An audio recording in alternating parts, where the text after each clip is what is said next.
Bonjour à tous et bienvenue dans ce 5e épisode d'Electron Penseur. Aujourd'hui, 5e épisode de notre petite mini-série qui met en parallèle l'ascension de l'Everest et la mise en place d'un projet. Aujourd'hui, on va parler du coup d'une particularité de l'Everest, donc du coup après les différentes étapes qu'on a déjà vues dans les épisodes précédents, à savoir, je m'excuse d'avance pour l'accent, le Kumble Icefall, c'est-à-dire la cascade de glace. Il faut savoir qu'en fait, quand vous grimpez l'Everest, c'est un des passages les plus dangereux pour tous les alpinistes, dans le sens où en fait elle bouge tout le temps. Personne ne peut prévoir à l'avance comment elle va évoluer. D'ailleurs, c'est pour ça que la plupart des grimpeurs, quand ils s'attaquent justement à ce tronçon particulier de l'Everest, ils commencent très tôt la nuit, ou très tôt le matin plutôt, avant que le soleil se lève, c'est-à-dire quand elle est encore gelée ou autre, c'est le moment où elle a le moins de chances de bouger. Parce qu'il faut savoir que dès que le soleil se met à taper dessus, comme c'est que de la glace, ben ça bouge assez facilement. On estime même que ça bouge d'environ même plus d'1 mètre par jour. Donc vous vous rendez compte, c'est-à-dire que si vous montez et que vous descendez 3 jours après, ben voilà, la cascade elle a pu bouger de 3 mètres, donc c'est énorme.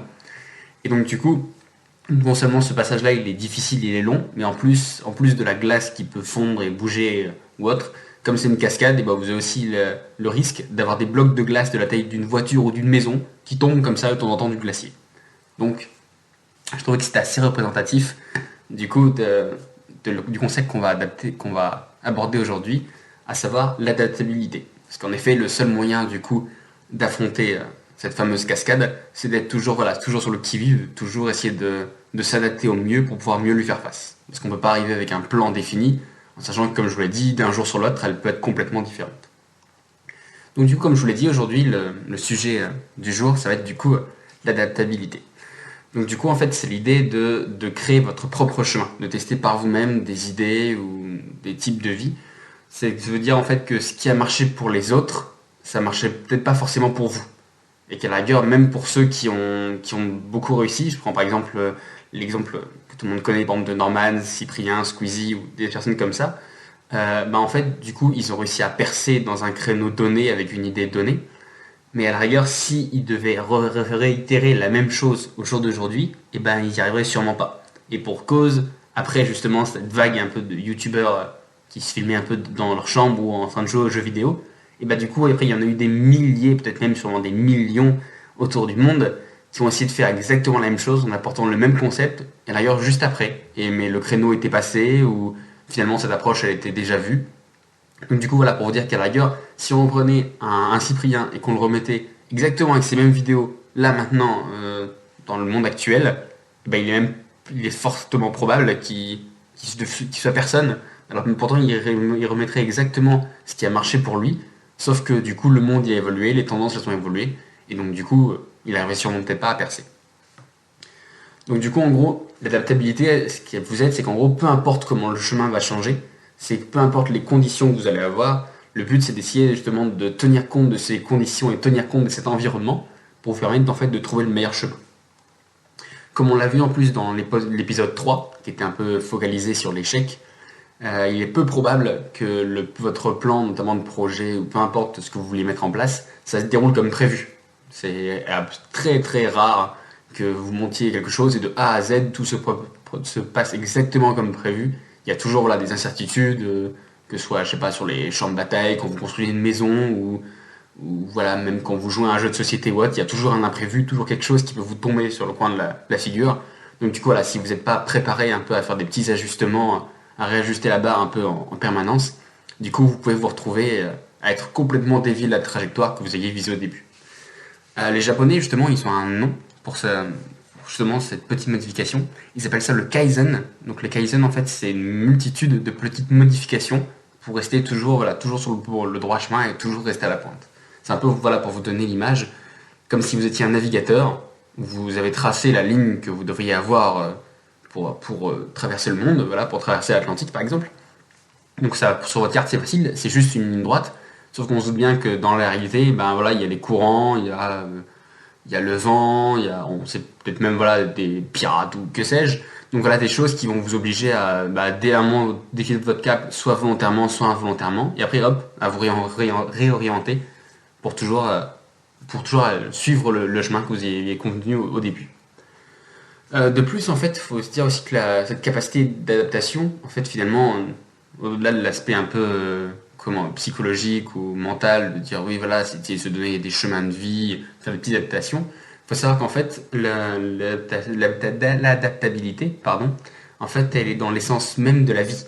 Parce que en fait finalement si on réfléchit bien, c'est l'unique critère sur lequel se base la sélection naturelle. La sélection naturelle, c'est voilà ce qui permet aux espèces de continuer à survivre d'une génération à l'autre. Donc du coup, comme on dit souvent, c'est la loi du plus fort ou voilà, la loi du plus rapide, un peu importe. Donc du coup, voilà, c'est bien que ceux qui survivent, c'est ceux qui ont réussi au mieux à s'adapter aux conditions climatiques, aux différents changements ou autres. Donc en fait, pour dire que finalement, cette règle, en fait, elle régit, on va dire, un peu tout le vivant, parce que du coup, ceux qui arrivent à progresser, c'est toujours ceux qui arrivent à s'adapter. On peut prendre par exemple l'exemple avec les dinosaures ou autres, qui avaient beau être les plus grands, les plus forts, les plus résistants. Donc du coup, on va dire que d'un point de vue loi de la jungle, ils avaient tout pour eux. Mais sauf que comme les conditions climatiques, elles ont changé assez brusquement, et bien eux, ils n'ont pas réussi à s'adapter, alors que des tout petits insectes ou des tout petits mammifères insignifiants, et ben eux, ils étaient mieux préparés pour s'adapter, et du coup, c'est eux qui ont survécu. Et d'ailleurs, petit aparté, les dinosaures, ils sont pas non plus complètement disparus, parce qu'en fait, il y a de nombreuses études, même de plus en plus, qui s'accordent à dire qu'en fait, finalement, les dinosaures seraient en fait devenus nos oiseaux actuels. Donc du coup, finalement, même eux, ils sont la clé qui sont adaptés en fait à leur milieu pour justement complètement changer radicalement, de passer d'espèces de plusieurs millions de tonnes à maintenant des créatures suffisamment légères pour pouvoir voler. Donc d'autant plus, pardon, je me perdais un petit peu.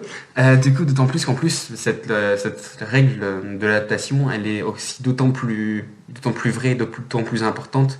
On va dire dans notre espèce de jungle moderne actuelle, où en fait finalement quand on regarde, il y a que les seuls qui réussissent, c'est ceux qui savent s'adapter aux différentes situations, qui sont capables de faire des compromis ou autres. Parce que voilà, surtout qu'on est dans un monde assez superficiel qui va de plus en plus vite. Donc du coup voilà, c'est savoir s'adapter, savoir rester avec son temps, et c'est ce qui nous permet justement d'être en accord toujours avec, on va dire, notre civilisation. Pour passer du coup sur un deuxième point, donc là c'était un peu sur on va dire sur les bienfaits et sur un peu la légitimité de l'adaptabilité. Pardon, décidément ce mot. Voilà, donc comme quoi voilà, c'est vraiment un concept de base qu'il faut vraiment en tenir compte. Faut dire, comme on l'a dit en fait dans les exercices, enfin dans les épisodes précédents, que si en fait c'est bien d'apprendre de ses expériences, donc aussi bien de soi que des autres via des documentaires, des reportages, des livres ou autres. En fait, tout ça c'est bien, mais le vrai but c'est d'essayer en fait d'en tirer des concepts, d'en tirer des principes. Il faut pas essayer de les appliquer tels quels. En fait, c'est vraiment ça que je voulais essayer de vous dire, de vous faire transmettre aujourd'hui. C'était que d'ailleurs, même si vous trouvez des méthodes, même si vous trouvez des principes ou autres, le but c'est de comprendre comment ça marche pour pouvoir mieux l'appliquer sur vous. Si vous essayez de le plaquer tel quel, vous verrez finalement ça n'a pas tant de résultats que ça. En fait, pour moi, justement, c'est aussi ce qui vous permet, du coup, c'est mon avis personnel, ce qui vous permet, je pense, de pouvoir faire la différence entre quasiment dès le début des livres ou autres, entre les bons livres de développement personnel et les moins bons. C'est qu'en fait, les meilleurs livres de développement personnel, en fait, ce sont ceux qui prônent un certain scepticisme positif. Je m'explique, je pense par exemple au livre d'Olivier Roland, donc tout le monde n'a pas eu la chance de rater ses études, où il utilise le terme de rebelle intelligent. C'est-à-dire voilà, des sceptiques positifs, c'est-à-dire pas des sceptiques du genre à vraiment à limite cynique, à douter d'absolument tout ce qui arrive, qui est étranger à notre culture ou à ce qu'on avait déjà préacquis de base. Donc c'est pas voilà, pas sceptique dans ce sens-là, mais plutôt sceptique dans le sens où prendre les nouvelles idées, essayer de les évaluer, les tester, regarder les nouvelles méthodes, et puis voir finalement ce qui convient pour soi ou ce qui finalement n'est juste que du charlatanisme. Donc du coup, voilà, c'est un peu cette notion aussi que je voulais transmettre. C'est voilà, le fait de vouloir douter, mais douter de la bonne manière, pas d'être froid et absolument voilà, indifférent à toute forme, on va dire, d'apprentissage extérieur, si on peut dire. Mais c'est vraiment essayer de sans vous jeter dans une espèce de fanatanisme, oui, et d'essayer de vous imprégner d'absolument tout ce qui est autour, mais voilà, c'est plutôt essayer de tester à droite, à gauche et voir ce qui marche pour vous. Parce que je pense qu'en fait, il est autant inutile de lire des conseils sans les appliquer, parce que souvent les livres sortent, que en fait de les adapter tels quels et d'attendre un résultat magique. Parce que finalement, ça, comme je vous le disais au début, ça a marché pour d'autres, ça marche peut-être pour une grande partie des gens peut-être, mais ça marche peut-être pas pour vous. Je continue en fait sur cette lancée en disant que finalement, ce qui différencie un bon coach d'un mauvais, donc ça peut être sportif ou autre, donc là, je sais direct, je baisse mon homme et je sors mon bouclier, c'est qu'en fait, pour moi, le mauvais coach, il cherche en fait à plaquer telles quelles des méthodes qui ont marché pour une majorité. On voit ça souvent dans les, par exemple, je pense notamment aux salles de sport assez, on va dire, industrielles, où plus ou moins vous avez une série d'exercices ou une série de programmes, et voilà, on va dire plus ou moins, il suffit juste que vous rentriez à peu près vos objectifs, et boum, on vous sort 250 programmes de tous les. Donc soit vous êtes perdu, ou soit on vous dit, bah voilà, faut que tu fasses ça, ça, ça, ça, ça, parce que pour la majorité, ça marche, ça a donné des résultats assez bons. Alors que finalement, en fait, le bon coach, c'est celui qui prend en compte qu'en fait, chaque individu est différent, que chacun a sa morphologie, son type d'apprentissage et de mémorisation, qui peut être visuel, auditif, kinesthésique, mais on verra ça sûrement plus tard. Et en fait, il apprend vraiment à connaître son élève, plutôt que d'essayer de lui calquer tel quel un apprentissage, même si c'est le sien. Donc du coup, il essaye de tester son élève, de voir ses réactions, de voir comment il réagit à tel ou tel stimulus. Donc du coup, pour, on va dire, adapter son apprentissage au mieux par rapport à cet élève. Donc en fait, ce que je vais vous conseiller aujourd'hui, c'est en fait d'être votre propre coach. Donc de tester par vous-même et de définir vous-même vos limites, vos facilités. Socrate disait notamment, la fameuse phrase c'est connais-toi toi-même. Donc je sais que ça fait un peu mainstream, mais voilà, c'est un peu l'idée, c'est un peu de dire que il faut que vous appreniez à vous, on va dire, à vous tester, à savoir ce qui marche ou pas pour vous. Et vous verrez, même si ça a un côté un peu hippie, un peu oui, voilà, il faut tester un peu tout. Ben finalement, à la fin, vous allez énormément gagner en productivité, parce que par exemple, si vous faites cet exercice-là, ne serait-ce que je pense par exemple aux différents types d'apprentissage ou de mémorisation, et ben du coup, ça veut dire que à la rigueur, le fait d'arriver à déterminer le moyen d'apprentissage qui est le plus efficace pour vous, et ben ça fait que du coup après vous pourrez apprendre quasiment n'importe quoi, on va dire plus rapidement que des personnes qui n'auront pas fait un peu ce travail de tâtonnement et qui du coup essaieront de se lancer à corps perdu dans une solution qui, on va dire, on suppose que ça marche pour la majorité. Je vais vous donner aussi une petite astuce, donc l'astuce AHT, donc de Stanislas Leloup, donc un web marketeur du site Marketing Mania. Donc du coup, donc AHT pour analyse, hypothèse, test. En fait, j'ai trouvé que c'était une bonne manière d'être sceptique. Je vais vous le définir dans tous les petits termes. Donc en fait, pour moi, analyse, ça peut être prendre une idée, la décortiquer, la comprendre en profondeur, essayer de gratter un peu, on va dire, derrière la peinture, voir ce qui se cache. L'hypothèse, ça pourrait être du coup de vous faire vous-même déjà, de vous projeter dans les effets positifs ou négatifs que ça peut avoir, les risques aussi bien financiers que physiques ou autres. Je veux dire, si par exemple vous lisez un bouquin sur la préparation d'un ultra-marathon, vous n'avez jamais fait de sport ni rien, vous vous doutez bien que si vous suivez à la lettre ce qu'il y a dans les dernières pages, et ben vous allez sûrement, vous allez pas y rester, mais voilà, vous allez vraiment avoir plus de points négatifs et plus de risques de blessures que finalement de risques de progrès. Donc c'est pour vous dire que voilà, regarde faire l'hypothèse de savoir où vous pensez vous projeter et d'évaluer déjà un peu le livre de base, ou l'idée de base. Et enfin, le T pour test, donc c'est la mise en application. Donc c'est après avoir un peu décortiqué l'idée, avoir jugé si elle valait la peine ou pas qu'on s'y intéresse, vous avez dit finalement est-ce que pour moi ça marcherait, est-ce que ce serait plus ou moins utile ou rentable que j'essaye de la tester. Et si oui, si vous avez déjà passé ces deux premiers facteurs, et bah testez-la. L'avantage justement en fait de ce petit test en AHT justement, c'est qu'en fait c'est un système en boucle. C'est-à-dire que plus ou moins vous pouvez l'utiliser soit pour plein d'idées différentes. Donc du coup vous prenez une idée, voilà, vous apprenez à la comprendre, vous l'évaluez et vous la testez. Ou soit ça peut être même en fait pour une seule et même idée. Comme on l'a vu par exemple dans l'épisode 3, avec notamment les essais-erreurs, et bah du coup on peut dire que voilà, pour une seule et même idée, on peut l'essayer, dire ah mince, ça marche pas, changer un tout petit élément et hop, la remettre à tester. C'est un peu voilà, vraiment comme un système en boucle, quoi. Ou à l'ailleurs, tant que vous n'avez pas trouvé le truc qui marche pour vous, soit vous pouvez changer radicalement l'idée que vous testez, ou soit vous pouvez changer juste un petit élément, jusqu'à voilà, on va dire trouver le réglage optimal pour vous.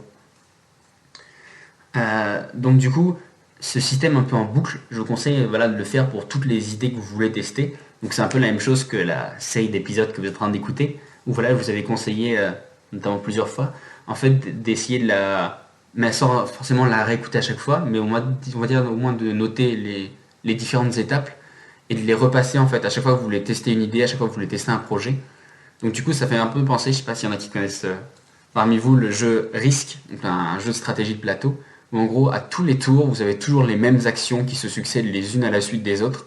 Voilà, comme une espèce voilà, de boucle infernale. Sauf que finalement, en fait, tous les tours se ressemblent pas, donc à chaque fois, on modifie des choses d'un côté ou autre. Donc du coup, c'est un peu ça. C'est de dire que il faut vraiment, je pense, que vous preniez en compte chacune des étapes, parce que même si vous les connaissez par cœur, si vous voulez en sauter certaines en disant oui, non mais ça c'est bon ou autre, vous risquez par exemple, je pense notamment à, on va dire, à la prévision des risques ou aux différentes solutions que vous auriez pu trouver face à ces risques. Si vous les avez fait juste mentalement, eh ben, il est fort probable que le jour où ces problèmes ils vont se pointer face à vous, si vous les avez notés nulle part et que vous y avez réfléchi comme ça un peu à la va-vite, et ben, du coup vous aurez soit pas une réflexion assez profonde pour vous en souvenir, ou soit voilà, sous l'effet du stress, vous vous souviendrez peut-être plus de la solution que vous aviez trouvée, et donc du coup qui vous avait conforté à vous lancer dedans.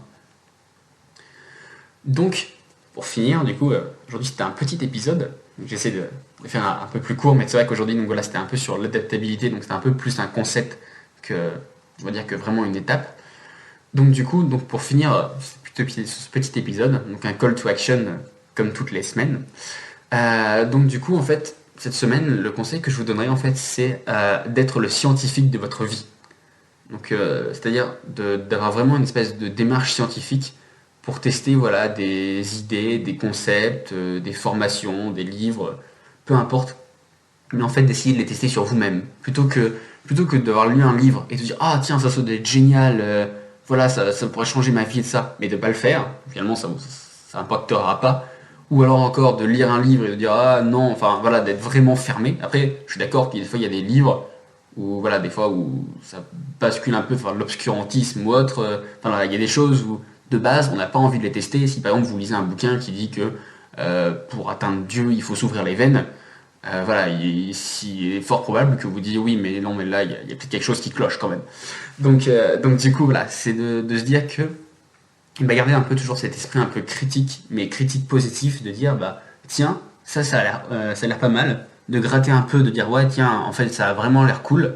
Du coup, de se dire, bon, et pour moi, est-ce que ça. Parce que des fois, vous allez trouver sûrement des trucs qui vont l'air cool, mais vous diriez, moi, ça me sert pas à grand chose, quoi, voilà. Si voilà, vous trouvez une démarche de trucs d'alimentation, de rythme de sommeil, tout ça, pour être skipper, pour faire le Vendée Globe, mais que vous avez le mal de mer et que vous voulez pas monter en bateau, et bah du coup, là, voilà, vous allez trouver une super idée, peut-être quelque chose qui, on va dire, qui va un peu vous passionner, va vous intéresser, vous allez vouloir en savoir plus, mais vous n'allez pas forcément tester parce que ça vous concerne pas directement.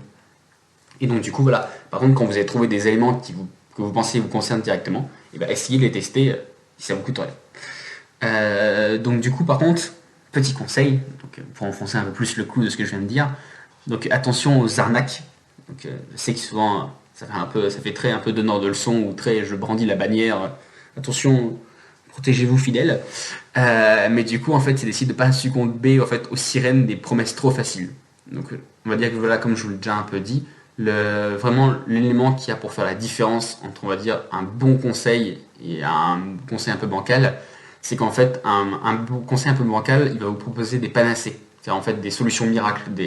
Voilà, c'est le médicament qui va soigner tous vos maux, qui guérit du cancer et tout ça. Vous voyez, c'est vraiment le truc. Alors que ceux qui sont un peu plus sérieux, vous allez voir, en fait, finalement, au début de tous les livres de ce genre-là, ça commence toujours par, en gros, voilà, limite même quand c'est une biographie, ça commence souvent par, j'ai fait ça, pour moi ça a marché, peut-être que pour vous ça marchera pas, ou peut-être que vous allez lire ça tellement plus tard, des centaines, voire peut-être des milliers d'années plus tard, que à la rigueur, je sais pas si par exemple quelqu'un avait fait un bouquin pour dire, voilà comment réussir à faire tourner une machine à vapeur sans se casser le dos ou de manière efficace pour aller plus vite. Et du coup peut-être que ce bouquin-là c'était un best-seller à l'époque, mais qu'au jour d'aujourd'hui, finalement ça n'a plus vraiment d'application parce que des machines à vapeur, il n'y en a plus tant que ça. Donc du coup voilà, donc souvent ces livres-là, ils commencent par un peu une espèce de mise en garde, de dire, peut-être croyez pas à tout ce que je dis, d'ailleurs peut-être même que je me trompe, peut-être qu'il y a eu des avancées scientifiques qui vont démolir ce que je suis en train de dire, mais voilà, donc là c'est à l'instant T ce que moi je pense être bon, ce que moi je pense qui marche, vous c'est on va dire plus, c'est pas vraiment on va dire pas des solutions miracles, mais c'est plus des méthodes, plus des espèces de conseils d'action, des moyens de réfléchir dans un sens ou dans l'autre. Une dernière petite chose, une fois que si vous voulez tester voilà, votre idée, L'élément qu'il faut avoir aussi, c'est que vous y croyez quand même un minimum. C'est-à-dire qu'il ne faut pas que vous vous lanciez dans tester un projet ou tester une idée, alors qu'on va dire qu'au fond de vous, vous savez que ça ne marche pas ou que ça ne vous concerne pas. Le but, en fait, c'est que voilà, vous y croyez un petit peu, sinon vous allez déjà avoir un préavis négatif, et ça va fausser le test, parce qu'on va dire que vous allez vous persuader qu'il faut que ça échoue, et du coup, ça va finir par échouer. Voilà. Par contre, du coup, aujourd'hui, j'ai une petite surprise pour vous. Donc, en plus de ce petit call to action, je vous ai préparé justement une petite fiche support très très simplifiée. Donc, du coup, qui vous permet en fait de tester à peu près toutes les idées que vous voulez. Donc du coup, en fait, je vous ai mis tout ça donc, sur la page du site, donc dans la catégorie support. Donc, je vous donnerai de toute façon l'adresse, vous allez soit sur electronpenseur.wordpress.com dans la catégorie support, et du coup, là, vous allez trouver du coup, le support donc, de l'épisode 5, donc l'épisode d'aujourd'hui. Ou alors, du coup, sinon, vous verrez le lien normalement, il doit être dans la description.